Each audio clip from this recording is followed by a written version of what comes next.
بسم اللہ الرحمن الرحیم۔ یا ایہا الذین آمنوا اتقوا اللہ وذروا ما بقی من الربا ان کنتم مؤمنین فإن لم تفعلوا فأذنوا بحرب من اللہ ورسولہ وَإِن تُبْتُمْ فَلَكُمْ رُؤُوسُ أَمْوَالِكُمْ لَا تَظْلِمُونَ وَلَا تُظْلَمُونَ وَإِن كَانَ ذُو أُسْرَةٍ فَنَظِرَةٌ إِلَى مَيْسَرَةٍ وَأَن تَصَدَّقُوا خَيْرٌ لَكُمْ إِن كُنتُمْ تَعْلَمُونَ وَاتَّقُوا يَوْمًا تُرْجَعُونَ فِيهِ إِلَى اللَّهِ ثُمَّ تُوَفَّى كُلُّ نَفْسٍ مَا كَسَبَتْ وَهُمْ لَا يُظْلَمُونَ صدق اللہ مولانا العظیم۔ ان اللہ وملائکتہ یصلون علی النبی یا ایہا الذین آمنوا صلوا علیہ وسلموا تسلیما اللہم صل علی سیدنا و مولانا محمد وعلى آل سیدنا و مولانا محمد واصحاب سیدنا و مولانا محمد وبارک وسلم علیہ الصلاة والسلام علیک یا سیدی یا رسول اللہ وعلى آلک و اصحابک یا سیدی یا حبیب اللہ الصلاة والسلام علیک یا سیدی یا شفیع المذنبین وعلى آلک و اصحابک یا سیدی یا رحمت للعالمین۔ مالک کریم اپنے محبوب کریم صلی اللہ علیہ وآلہ وسلم کے توسل اور تصدق سے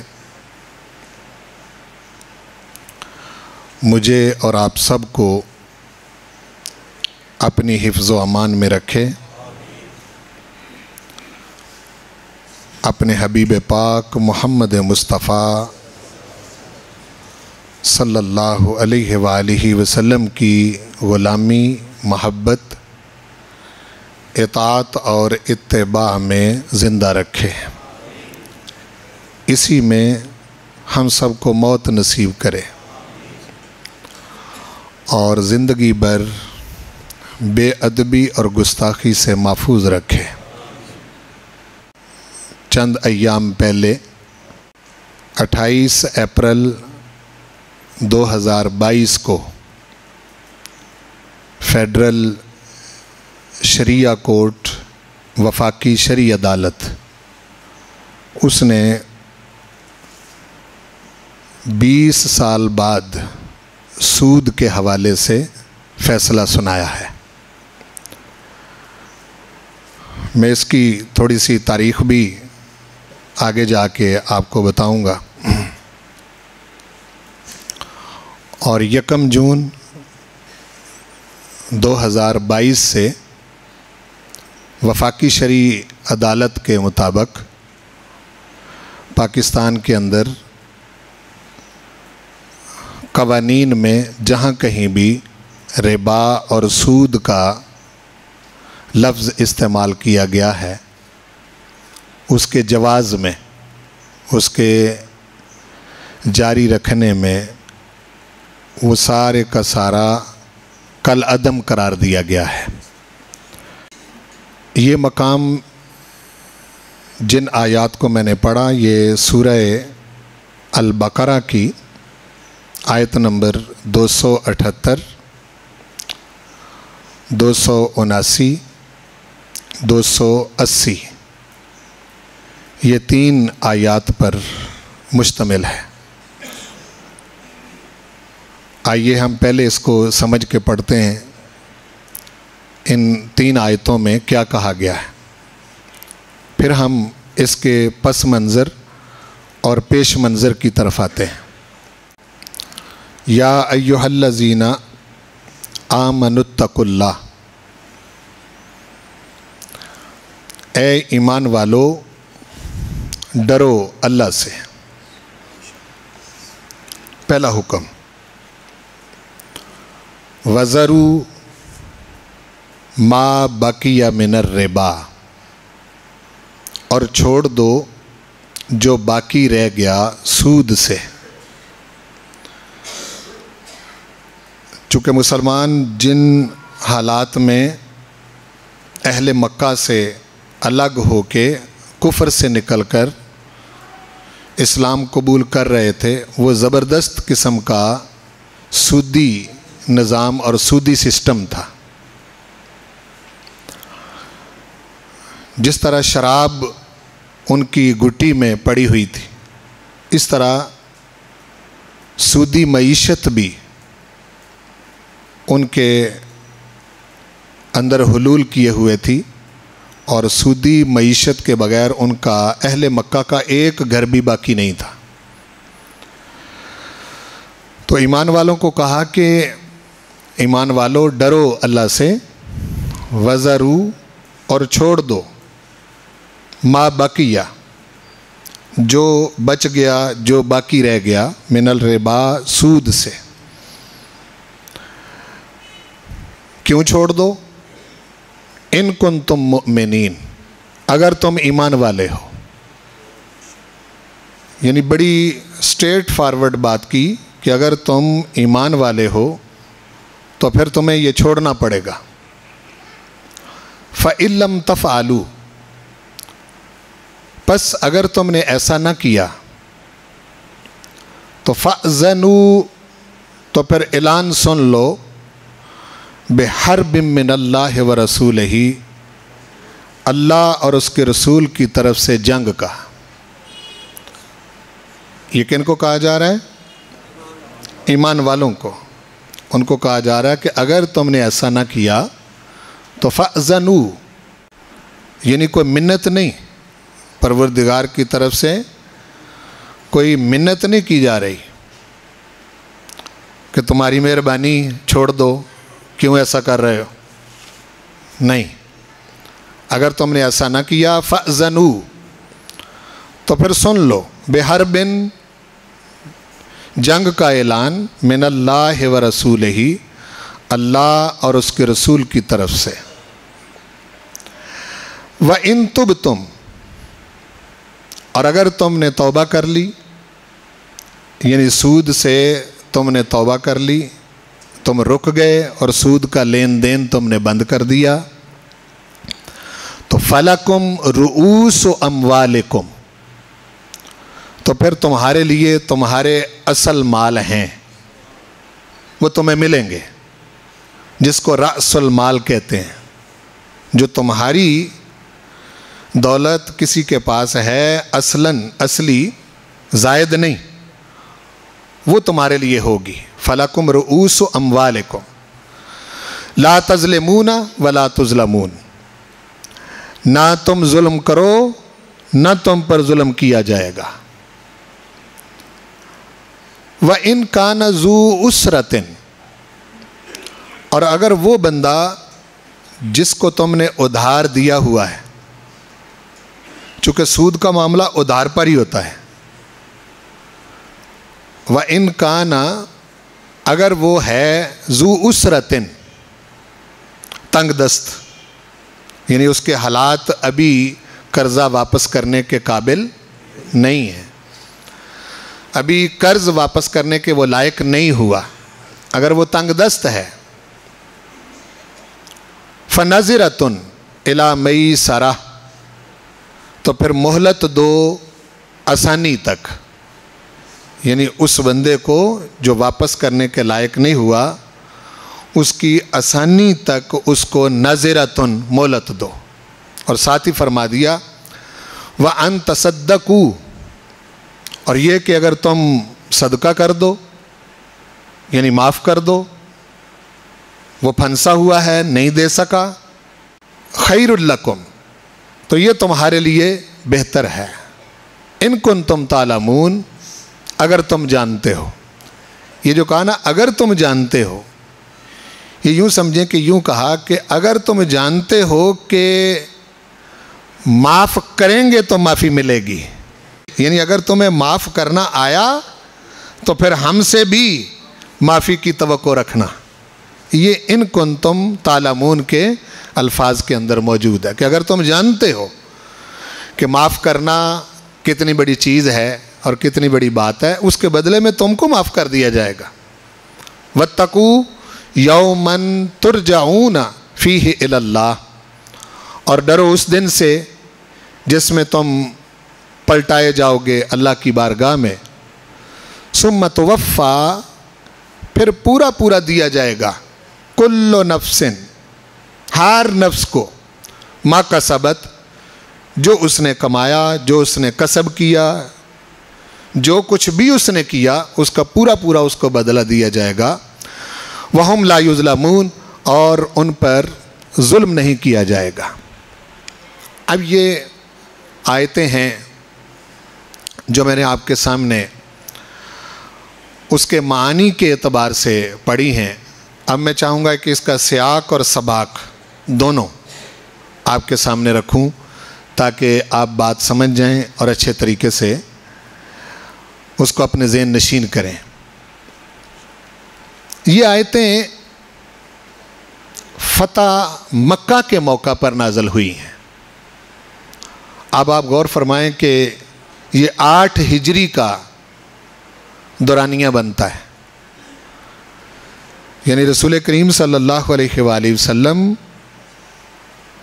ہجرت کر کے مدینہ شریف آئے ہوئے ہیں۔ غزوہ بدر ہو چکا، غزوہ احد بھی ہو چکا، غزوہ خندق بھی ہو چکا، اور اس کے درمیان اور بہت سارے غزوات ہو چکے، جس وقت وہ بالکل پسپا ہو گئے، اور نبی کریم صلی اللہ علیہ وسلم ایک عظیم فاتح بن کر مکہ میں اپنے غلاموں کے ساتھ داخل ہو رہے ہیں۔ تو ایسے موقع پر مسلمانوں کا چونکہ اہل مکہ کے ساتھ لین دین چل رہا تھا اور وہ مکمل طور پر سودی تھا، یعنی ان سے اگر مال لینا ہے تو تب بھی سود سے واپس کرنا ہے، اور اگر کسی مسلمان نے ان کے پاس مال رکھنا ہے تو پھر انہوں نے سود کے ساتھ واپس کرنا ہے۔ یہ سسٹم چل رہا تھا۔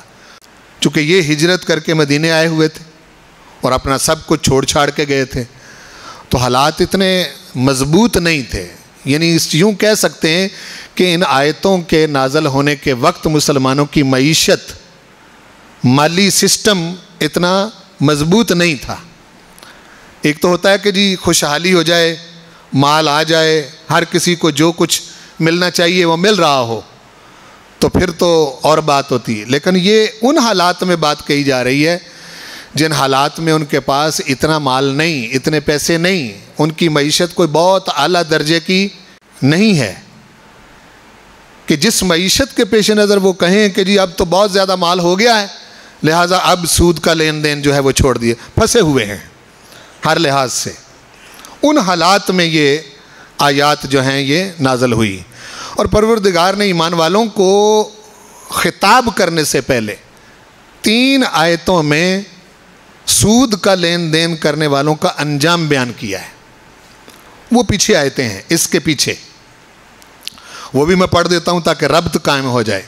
اعوذ باللہ من الشیطان الرجیم، بسم اللہ الرحمن الرحیم۔ فرمایا جا رہا ہے، یہ آیت نمبر 275 ہے، الذین یأکلون الربا، وہ لوگ جو سود کھاتے ہیں، لا یقومون الا کما یقوم الذی یتخبطہ الشیطان من المس۔ قیامت کا جب منظر ہوگا، جب پروردگار ساری مخلوق کو دوبارہ اٹھائے گا، تو اس وقت کافر، منافق، مسلمان، پچھلے نبیوں کی امتیں سب اللہ کے حضور کھڑے ہونے کے لیے اٹھ کھڑے ہوں گے جب دوسری مرتبہ سور پھونکا جائے گا۔ تو پروردگار ارشاد فرمایا کہ یہ کافر کی بھی یہ حالت نہیں ہوگی جو سود خور کی ہوگی۔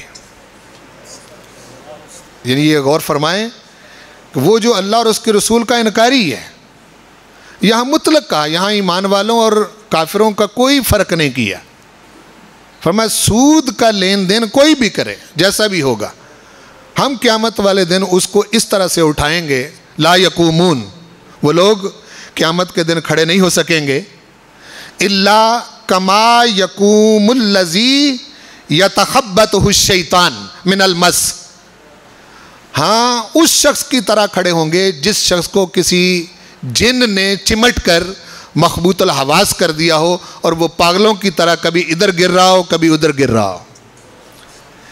یعنی گویا کہ ابھی آگے پوچھ گچھ والا جو معاملہ ہے نا، یہ بعد میں جا کے ہونا ہے۔ یہ بالکل اوائل منظر قرآن مجید نے بیان کیا ہے کہ جس وقت لوگ اپنی قبروں سے اور جہاں جہاں ہیں اٹھائے جائیں گے، اس وقت سود کھانے والوں کو اور سود کا لین دین کرنے والوں کو اس طرح سے اٹھائیں گے کہ پوری مخلوق سے الگ نظر آئیں گے کہ یہ ہیں سود کا لین دین کرنے والے۔ اب غور فرمائیں کہ یہ ایک الگ طرح کا ایک انجام بیان کیا ہے۔ ارشاد فرمایا کہ ان کے ساتھ الگ سے یہ عذاب والا معاملہ کہ یہ پاگلوں کی طرح کھڑے ہوں گے، کیوں کیا جائے گا؟ ذکر فرمایا ذالک بانہم قالوا انما البیع مثل الربا، اس لیے کہ یہ لوگ سود کھاتے بھی تھے، سود کا معاملہ بھی کرتے تھے، اور یہ کہتے تھے کہ خرید و فروخت، تجارت، کاروبار سود ہی کی طرح ہے۔ یعنی ان کا یہ بیانیہ ذکر کیا ہے قرآن نے۔ اب اندازہ کریں کہ کب کا قرآن نازل ہو چکا، اور آج بھی دنیا میں جہاں کہیں بھی کوئی سود والا معاملہ کرتا ہے وہ یہی توجیہ پیش کرتا ہے جو توجیہ پروردگار نے اس وقت اپنے حبیب پر نازل فرما دی تھی۔ یعنی وہ یہی جواز تلاش کرے، وہ کہتا ہے جی سود یہ کاروباری تو ہے، تجارتی تو ہے، یہ کوئی الگ شے ہے، اس سے بھی نفع کمایا جاتا ہے، اس سے بھی نفع کمایا جاتا ہے، اس میں بھی پیسہ خرچ کر کے پیسہ حاصل کیا جاتا ہے، اس میں بھی پیسہ خرچ کر کے پیسہ حاصل کیا جاتا ہے۔ تو جتنی توجیحات بھی سود کا لین دین کرنے والے لوگ کرتے ہیں، اور آیت مبارکہ کے اس جز پر جب غور کرتا ہوں تو ہر طرف سے جو بھی سود کا لین دین کرنے والا ہے وہ جواز پیش کرتا ہے، وہ بالکل یہی آیت اس پر فٹ آتی ہے، وہ یہی بات کرتا ہے، اس کے علاوہ اس کے پاس جواز کوئی نہیں۔ حالانکہ یہ بالکل ایک الگ سی تجارت، ایک الگ شے ہے، اور سود ایک الگ چیز ہے۔ اب دیکھو نا، میں اس کی مثال یوں دوں کہ فرض کریں ایک آدمی کے پاس 1 کروڑ روپیہ ہے، وہ 1 کروڑ روپیہ کے ساتھ ایک کارخانہ لگاتا ہے۔ اب کارخانہ جس نے کروڑ روپیہ لگانا ہے اس نے خود تو چلا نہیں لینا، اس کے لیے اس نے بازار سے یا کہیں سے خام مال بھی لے کے آنا ہے جو اس کارخانے کے اندر اس نے چیزیں بنانی ہیں۔ مٹیریل خام مال کی صورت میں لائے گا نا جی، وہ لے کے آئے گا، پھر وہاں وہ کاریگر بٹھائے گا، مشینری آئے گی، وہ جنہوں نے مشینری بنائی ان کو بھی پیسے پہنچیں گے، جہاں سے خام مال آیا ان کو بھی پیسے پہنچیں گے، جو کاریگر رکھے ان کو بھی پیسے پہنچیں گے، وہ جو پروڈکٹ بنائے گا، وہ جو پہلے کارخانے سے خریدنے والے ہوں گے ان تک بھی پیسے پہنچیں گے، پھر وہ ڈسٹریبیوشن کریں گے آگے شاپس پر، دکانوں پر، مارکیٹ میں 1-1 2-2 4-4 5-5 10-10 پیس کر کے وہ پہنچائیں گے، ان تک بھی پیسے پہنچیں گے، پھر آگے ایک ایک بندہ جو وہ چیز خرید کے لے جائے گا وہاں تک بھی پیسے پہنچیں گے۔ وہ 1 کروڑ روپیہ لگا کر کارخانہ لگانے والا بندہ جو ہے اس کے پیسے آپ دیکھیں کہ کہاں سے شروع ہوئے اور کہاں تک پہنچ گئے، یعنی روٹ لیول تک کسی ایک ہاتھ میں دولت سمٹ کے نہیں رہی بلکہ بکھر گئی اور اتنے ہاتھوں میں پہنچ گئی۔ یہ ہے تجارت۔ بولیں یہ کیا ہے؟ تجارت۔ اب آ جائیے دوسرے سود کی طرف۔ مثلا ایک بندہ کروڑ روپیہ لگا کے وہ ایک بینک بنا لیتا ہے، اور بینک سود کا کاروبار کرتا ہے، لینا ہے تو تب بھی سود پر، دینا ہے تو تب بھی سود پر۔ بینکوں کا یہی سسٹم ہے۔ سودی بینک جو ہیں وہ یہی کام کرتے ہیں، بلکہ اگر اس کے اوپر اسلامک کا لیبل لگا کے اسلامک بینکنگ دیکھی جائے تو وہ بھی یہی کچھ کرتے ہیں۔ وہ صرف لیبل لگا رہے ہیں۔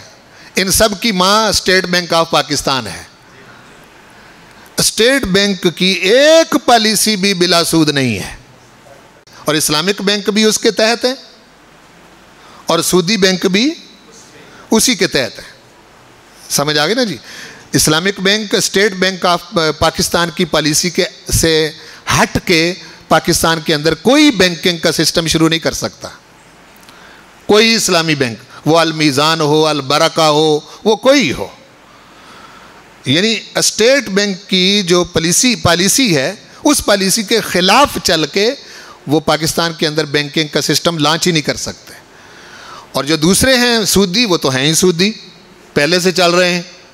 انہوں نے تو اپنا تناسب طے کیا ہوا ہے کہ جب آپ اتنے پیسے جمع کروائیں گے تو آپ کو ریٹرن اتنا ملے گا، اور جب ہم آپ کو دیں گے قرضہ تو ہم اس پر آپ سے اتنا لیں گے۔ وہ تو ہے ہی سودی، وہ سارے کا سارا۔ یہ بہت چند سال پہلے اسٹیٹ بینک آف پاکستان نے شیلٹن ہوٹل میں ایک ورکشاپ کروائی تھی، اور اس میں جو گجرانوالے کے علماء کو شامل کیا تو اس میں ایک میں بھی تھا۔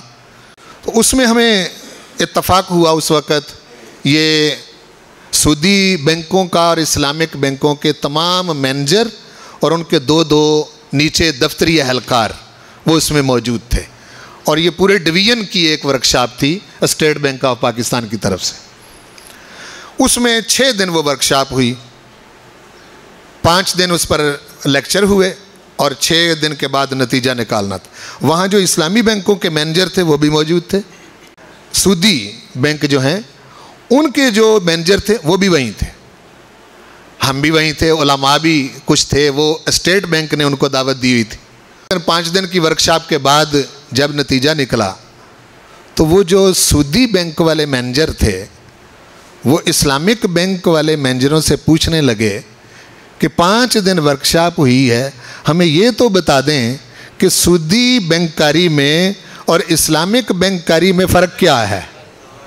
یہ اب ان کی آپس میں بحث شروع ہو گئی وہیں، یہ میں نے خود سنی ہے وہ بحث، کیونکہ میں اس کا حصہ تھا، اس میں موجود تھا۔ تو پہلے وہ ہم سے رائے لیتے رہے، ہم نے رائے نہیں دی۔ ہم نے کہا کہ جی پہلے جو سودی بینک والے مینیجر ہیں یہ اپنا ویژن بتائیں اور اپنا نقطہ نظر بتائیں، پھر اسلامک بینکنگ والے جو ہیں وہ بتائیں۔ وہ دونوں نے جب بتایا تو دونوں کی پالیسی میں فرق اس لیے نہیں تھا کہ ان دونوں کی جو ماں ہے اسٹیٹ بینک آف پاکستان اس کی پالیسی میں کوئی فرق نہیں تھا۔ وہ اسلامک بینکنگ کو اجازت ہی اس لیے دے رہے تھے کہ بھئی تم ہماری پالیسی کے مطابق اس کا نام مضاربہ رکھو، اس کا نام کچھ رکھو، اسلامی نام رکھ لو، بے شک فقہی کتابوں کے نام رکھ لو، اس سے ہمیں غرض نہیں۔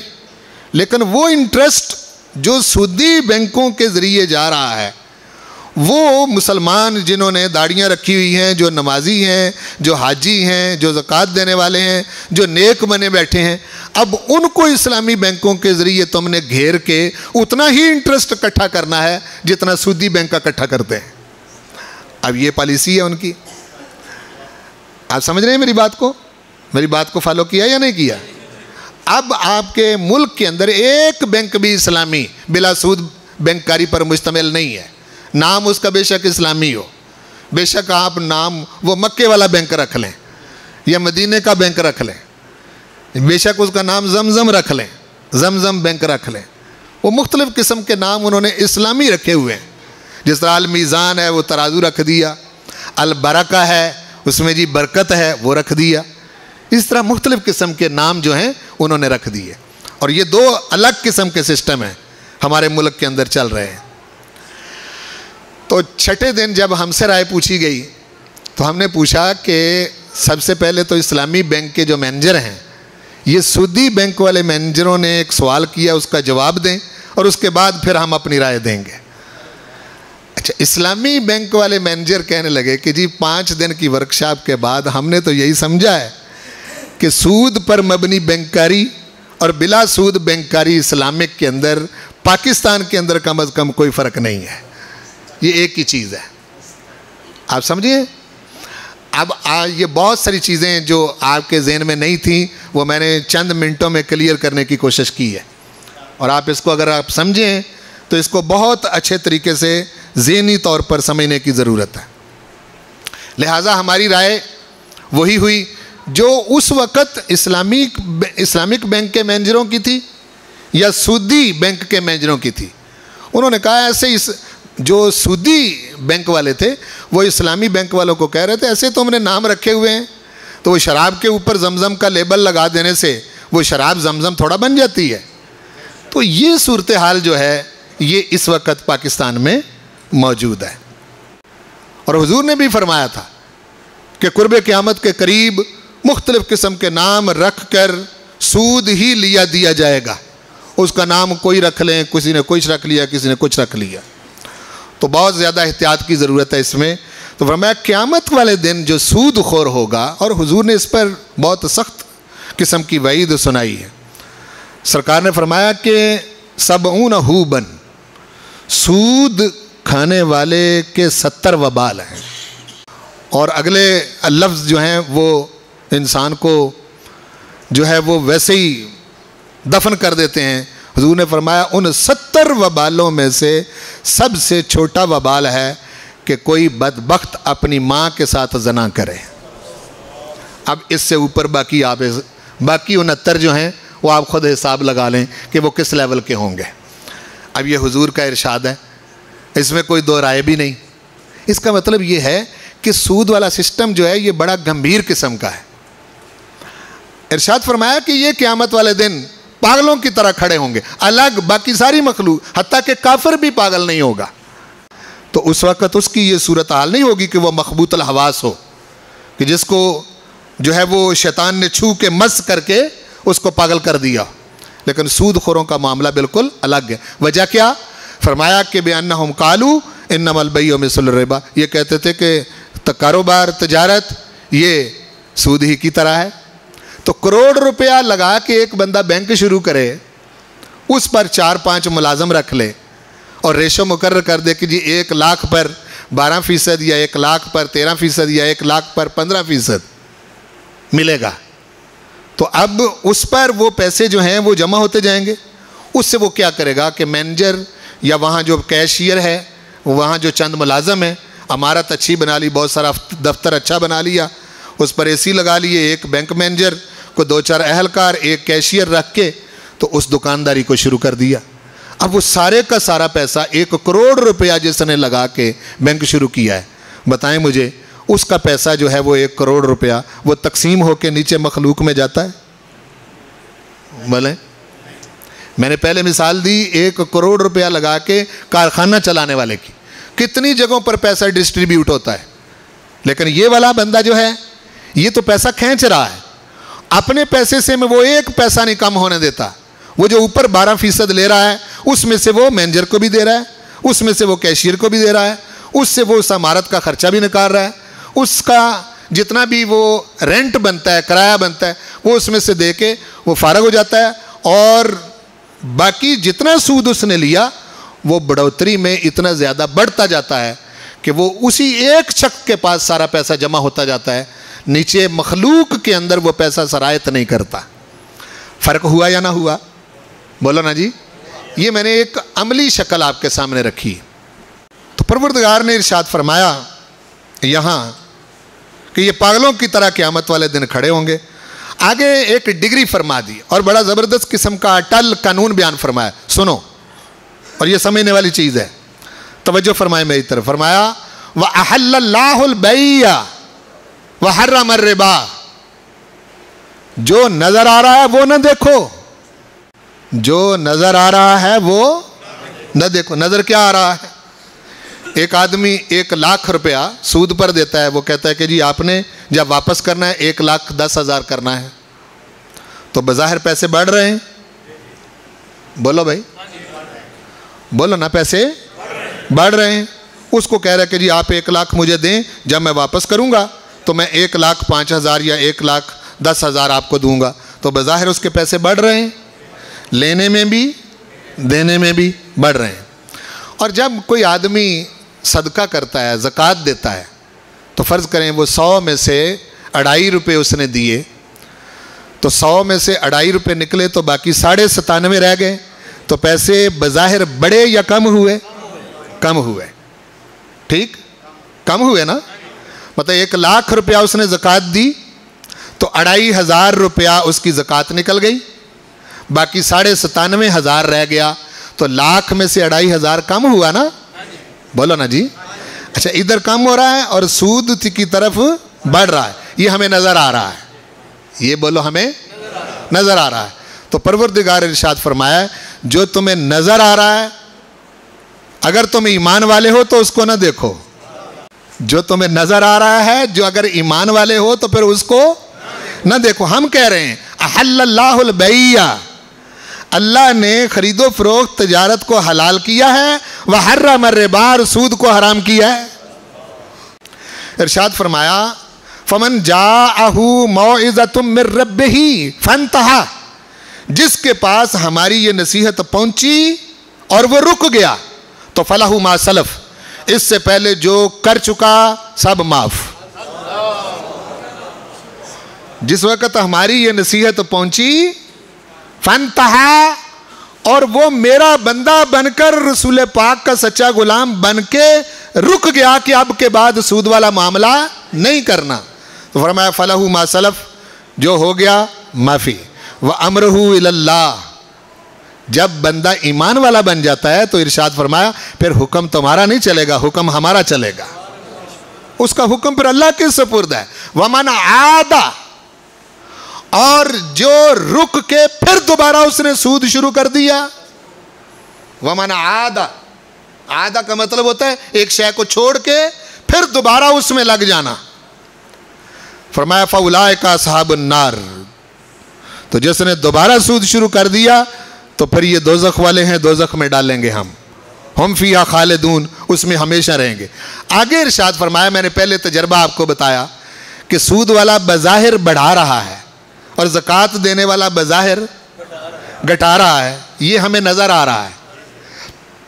عقل کہہ رہی ہے کہ زکوٰۃ دینے والے کا کم ہو رہا ہے، عقل کہہ رہی ہے کہ سود والے کا پیسہ بڑھ رہا ہے، حقیقت تو اس کے الٹ ہے۔ فرمایا یمحق اللہ الربا، اللہ تعالیٰ سود کو برباد کرتا ہے، وَيُرْبِي الصَّدَقَاتِ، اور صدقات میں اضافہ کرتا ہے۔ آپ مجھے بتائیں یہ ظاہری طور پر آپ کی عقل میں یہ شے آ سکتی؟ جیسا کہ میں نے پہلے بتایا اس میں تو کچھ اور نتیجہ سامنے آ رہا ہے۔ بالکل یہی چیز ایمان والوں کے معاملے بالکل جدا ہوتے ہیں۔ ایمان والا وہ نہیں ہوتا جو اپنی مرضی کرے، ایمان والا وہ ہوتا ہے جو دیکھے کہ میرے پروردگار اور میرے آقا کی مرضی کیا ہے، تب وہ ایمان والا کہلاتا ہے۔ یہی بات ارشاد فرمائی یمحق اللہ الربا، تمہیں نہیں نہ نظر آ رہا، لیکن ہم کہہ رہے ہیں کہ سود کو ہم مٹاتے ہیں، وَيُرْبِي الصَّدَقَاتِ، اور صدقات کو بڑھاتا ہے، وَاللَّهُ لَا يُحِبُّ كُلَّ كَفَّارٍ عَظِيمٍ، اور اللہ تعالیٰ ہر ناشکر گناہگار کو پسند نہیں کرتا۔ یعنی بتا دیا کہ جو سود کا لین دین کرنے والا ہے وہ کفار ہے اور عظیم ہے، گناہگار ہے۔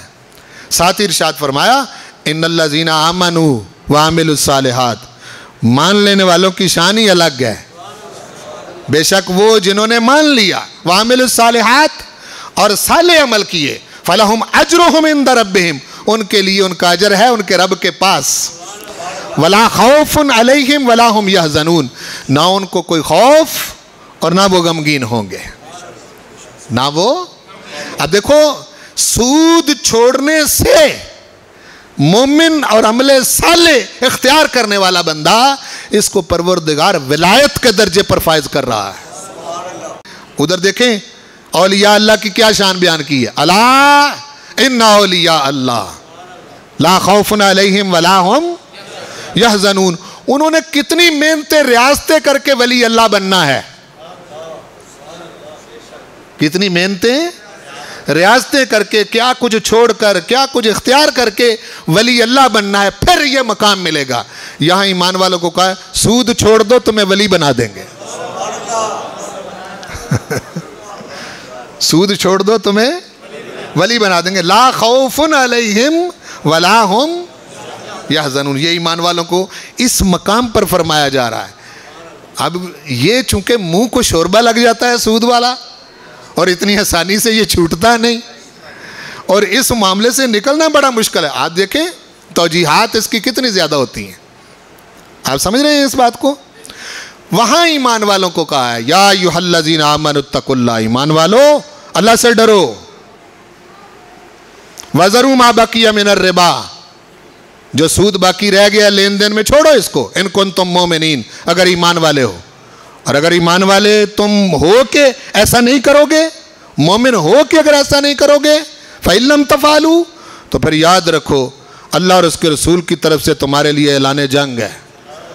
کیسے ایمان والے ہو؟ اللہ پر ایمان لائے ہو, حضور کو مان رہے ہو, اور اللہ کے ساتھ جنگ کون جیت سکتا ہے؟ ایک اشارہ اس میں یہ بھی ہے کہ سسٹم میرے حبیب کا دیا ہوا ہے بغیر سود کے. یہ اشارہ ہے بھائی, سسٹم میرے محبوب کا دیا ہوا ہے بلا سود, بغیر سود کے. اگر اس کو تم اختیار نہیں کرو گے تو میں تمہیں نظر تو نہیں آتا, لیکن میں اپنے محبوب کے ساتھ کھڑا ہوں. میں ایک طرف ہوں, میرا حبیب ایک طرف ہے, ایک طرف تم ہوں گے. پھر میں دیکھوں گا کہ کون یہ جنگ جیت کے دکھاتا ہے. دیکھو پھنسی ہوئی ہے اس وقت پاکستانی قوم, نہیں پھنسی ہوئی؟ بولو نا جی. اور رسول کریم نے جب ختم فرمایا سب سے پہلے میں اپنے چچا عباس کا سود جو 3000 تولے سونے سے زائد بنتا تھا اس وقت, فرمایا میں اس کو چھوڑ رہا ہوں. تم بھوکے رہ لو, تھوڑا کھا لو, مزدوری کر لو, تمہیں زیادہ بہت عالی شان قسم کا تمہارا رہن سہن نہ ہو, لیکن اس سے بچ کے رہو. یہ تو وبال ہے, شیطانی فعل ہے, اور تمہیں اللہ اور اس کے رسول کی دشمنی پر آمادہ کر رہی ہے. یہ چیز بے حس ہو جاتا ہے بندہ. اور مجھے یہ بتائیں, وہ جیسے میں نے پہلے مثال دی کہ ٹھیک ہے 100 روپے میں سے آپ نے 2.5 روپے نکال کے باقی 97.5 رکھ لیے, تو پروردگار نے جو فرمایا ہے کہ سود کو مٹاتا ہے, تو جس نے لاکھ لے کے 1,10,000 لیے ہیں, بظاہر تو وہ بڑا ہے, لیکن وہ سود لے کے 10,000 1 لاکھ پر جو گھر لایا ہے, تو اگر اس کو 2 لاکھ کی بیماری لگ گئی تو 2 لاکھ کا کوئی ایکسیڈنٹ ہو گیا تو, ہاں جی, معاملے آپ کے ہاتھ میں ہیں. آپ جس وقت گاڑی چلاتے ہیں اس وقت تو پروردگار آپ کو سٹیرنگ پکڑتے ہی کہتا ہے کہ پہلے دعا پڑھو کہ یہ میرے قابو میں نہیں, پروردگار تیرے قابو میں ہے. سمجھ آ رہی نا؟ تو آپ کے ہاتھ میں کیا رہا؟ اس لیے ڈرو. ڈرنے کا اس لیے حکم دیا ہے. پاکستان میں جو کھلواڑ کیا گیا ہے اس کا میں 4-5 منٹوں میں ذکر کر کے تو پھر میں اپنی گفتگو کو ختم کرتا ہوں. 1947 کو پاکستان بنا ہے. اسٹیٹ بینک آف پاکستان کا افتتاح 1948 کو قائد اعظم محمد علی جناح نے کیا تھا. اور اسٹیٹ بینک آف پاکستان کے افتتاح کے موقع پر قائد اعظم کی تقریر آن دی ریکارڈ موجود ہے. انہوں نے یہ تقریر کی تھی کہ ہم مغربی قوموں سے اپنی معیشت کا نظام نہیں لینا چاہتے, غیر مسلموں سے اپنے ملک پاکستان کا نظام معیشت نہیں چلانا چاہتے. یہاں کے علماء ماہرین معیشت سامنے آئیں, وہ قرآن و سنت کے مطابق اسلام کا معاشی نظام ملک پاکستان میں نافذ کریں. اور قائد اعظم نے کہا تھا کہ میں اس کی نگرانی خود کروں گا. وہ تو 1 سال سے زیادہ مہلت نہ ملی, وہ پردہ فرما گئے. 1948 کو یہ قائد اعظم کی بنیادی تقریر موجود ہے جس کا میں نے حوالہ دیا. 31 علماء کی کمیٹی بنائی گئی جنہوں نے 22 نکات پر مشتمل پاکستان کا بلا سود اسلامی نظام پر ڈھانچہ دیا 1948 میں ہی.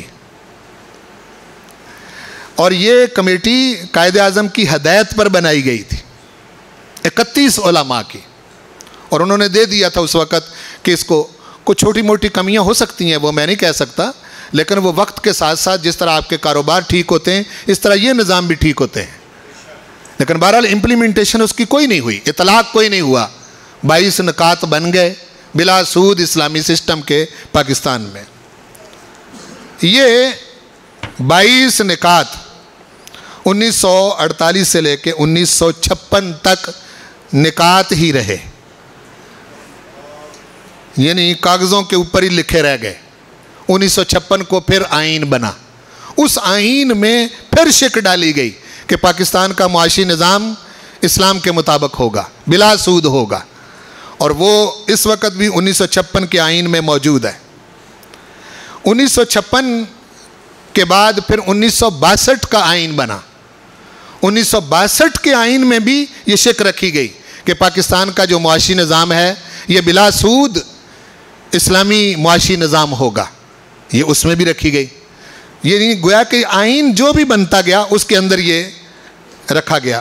1962 کا جو آئین ہے اس میں ایک اسلامی نظریاتی کونسل ترتیب دی گئی، ان کو کہا گیا کہ آپ اس پر کام کریں جو پاکستان کے اندر اسلامی معاشی نظام کو رائج کیا جائے۔ وہ کمیٹی بھی کمیٹی ہی رہی۔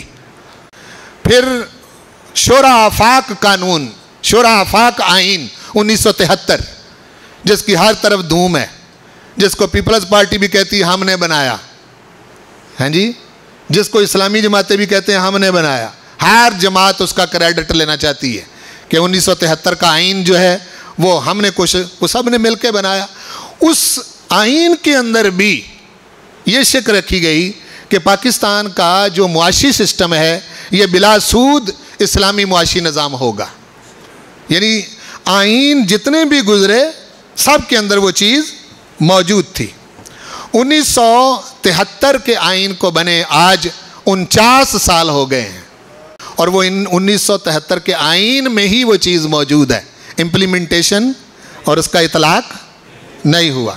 اس کے بعد پھر ایک موقع ایسا آیا کہ 1980 میں فیڈرل شریعت کورٹ، وفاقی شرعی عدالت، اس نے فیصلہ دیا کہ بہت عرصہ ہو گیا، یہ 1980 میں 1947 سے لے کے انہوں نے کہا بہت دیر ہو گئی ہے اور بہت کچھ ہو چکا ہے، ہر آئین میں یہ چیز موجود ہے، لہٰذا اس کا اب اطلاق ہونا چاہیے۔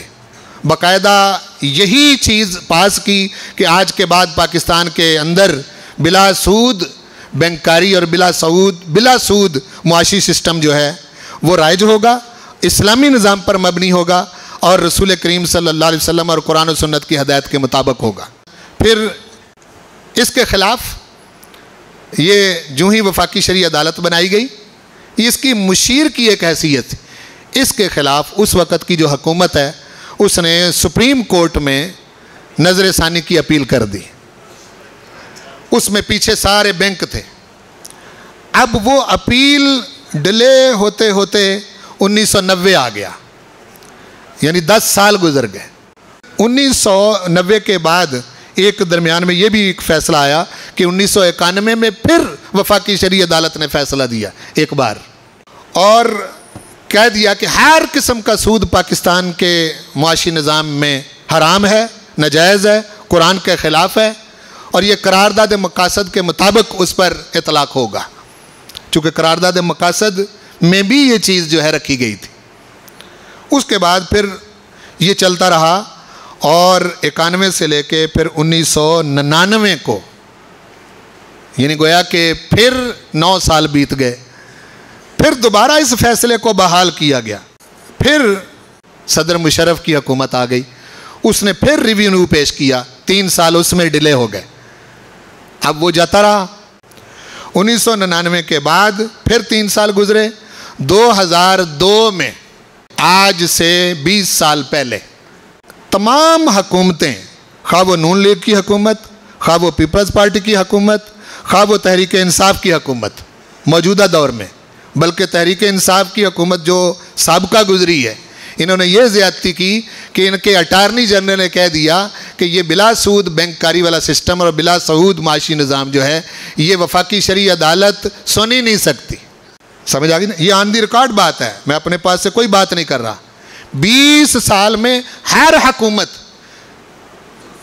حکومت سود کی حمایت میں کہ یہ رہنا چاہیے، ہر حکومت کرتی رہی ہے۔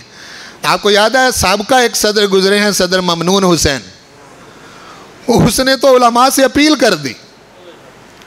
وہ کہنے لگا علماء سود میں گنجائش پیدا کریں۔ ہاں، علماء کی کیا مجال ہے؟ کون ہے علماء؟ علماء کی حیثیت کیا ہے؟ عالم تو تب عالم بنتا ہے جب اللہ اور اس کے رسول کا پابند ہو۔ اب وہ اللہ اور اس کے رسول کے خلاف کھڑا ہوگا اپنے پاس سے، یہ ہماری کمزوری ہے۔ ہم کوئی ایک کام بگاڑ لیتے ہیں اور پھر آ کے علماء سے کہتے ہیں جی کوئی گنجائش پیدا کریں، بالکل طلاق کے مسئلے کی طرح۔ پہلے بیڑا گر کرا لیتے ہیں، طلاق طلاق طلاق طلاق طلاق طلاق کر کے دے آتے ہیں، پھر کہتے ہیں جی حضرت صاحب کوئی راہ نکل دی، کوئی دیگ شیک دین نال کام چل جائے گا۔ وہ عالم دین، وہ مفتی جو ہے، اس کے گھر کی شریعت ہے، قرآن اس پر نازل ہوتا ہے، یہ تو اللہ اور اس کے رسول کے احکام ہے۔ کوئی عالم دین اللہ اور اس کے رسول کے خلاف جا سکتا ہے؟ جائے گا تو بے عزت ہوگا۔ وہ تو عالم ہی نہیں جو اللہ اور اس کے رسول کے خلاف کھڑا ہو۔